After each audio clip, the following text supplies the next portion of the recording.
کہ آپ وفاقی حکومت سے امید رکھ رہے ہیں کہ وہ ناانصافی نہ کریں.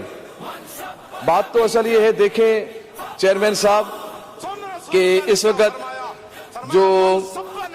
فرانس کے اندر میرے نبی پاک صلی اللہ علیہ وسلم کے خاکے بنائے گئے، کارٹون بنائے گئے، کتنی بڑی تکلیف کی بات ہے، کتنی بڑی پریشانی کی بات ہے کہ میرے پیارے محبوب علیہ الصلوۃ والسلام کے انہوں نے کارٹون بنائے، مگر پریشانی نہیں نظر آ رہی ہے. پریشانی دیکھیں کہ اگر کسی کے باپ کا کارٹون بنایا جائے،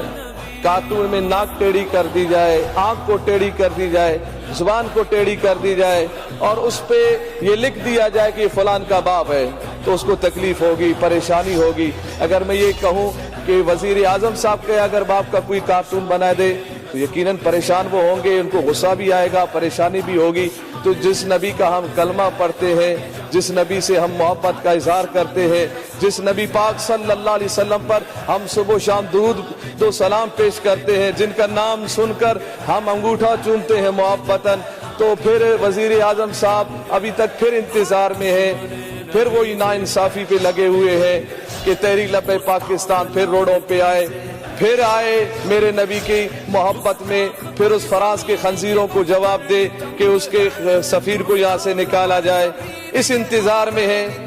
تو یہ بالکل ناانصافی ہے، چاہے وہ کسی بھی لیول کی ناانصافی ہو، چاہے مذہبی ناانصافی ہو یا معاشرتی ناانصافی ہو یا میڈیکل کے بچوں کے ساتھ ناانصافی ہو، چاہے سندھ میں ہو، بلوچستان میں ہو، پنجاب میں ہو، جہاں ہو ہم اس کی مذمت کرتے ہیں. اور یہ جو تحریک التوا آج پیش کیا گیا ہم اس کی حمایت کرتے ہیں اور وفاقی حکومت کی ہم مذمت کرتے ہیں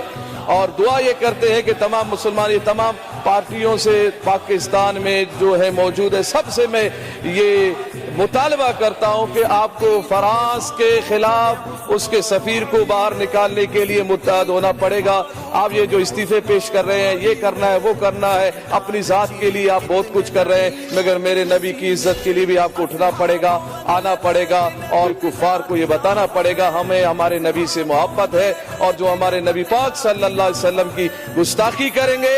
ہم اس کو پاک سرزمین میں برداشت نہیں کریں گے. تو مسلمان تو تیار ہیں، حکمرانوں کو بھی چاہیے کہ وہ غیرت کے بٹن کھولیں. پاکستان کو کچھ نہیں ہوگا، پاکستان تباہ نہیں ہوگا. پاکستان تو اس وقت تباہ ہو گیا جب میرے نبی کے خاکے بنائے گئے. بس یہی گزارش ہے سندھ اسمبلی کے توسط سے، میری آواز جہاں تک جا رہی ہے مسلمانوں تک، سب کو میرا یہ پیغام ہے کہ میرے نبی کی عزت کے لیے کھڑے ہوں اور میرے نبی کی عزت کے لیے بات کریں اور فرانس کے سفیر کو ملک بدر کرنے میں آپ تحریک لبیک پاکستان کا بھی ساتھ دیں. السلام علیکم.